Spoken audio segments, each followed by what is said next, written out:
Saudara, di SMP Negeri 1 Lokop, Kabupaten Aceh Timur, pada hari pertama masuk sekolah pasca liburan sedikit kurang disiplin. Pada umumnya upacara penaikan bendera merah putih dilaksanakan pada pukul 8 waktu Indonesia bagian Barat.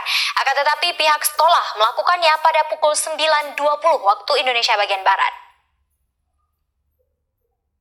Upacara tersebut baru terlaksana setelah kru yang datang ke sekolah tersebut menanyakan kepada pihak yang ada di sekolah di SMP 1 Lokop.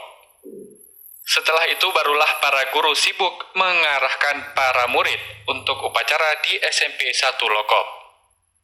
Kepala SMP 1 Negeri Lokop, Dr. Anda Bersih Boru Tarigan, merasa bersyukur melihat siswa-siswi dan dewan guru semua hadir, walaupun guru-guru di SMPN 1 Lokop ini datang dari daerah yang jauh, seperti dari Bandung, Semarang, Pidijaya, dan Lok Sumawe.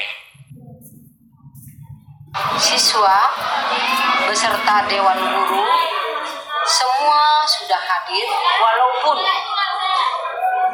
guru di SMP Negeri 1 Lokop ini jauh-jauh. Kepala Sekolah SMP Negeri 1 Lokop mengharapkan pemerintah, baik daerah maupun pusat, dapat membantu kekurangan sekolah ini, baik sarana maupun prasarana seperti lab komputer yang belum memadai. Tim Liputan TVRI melaporkan.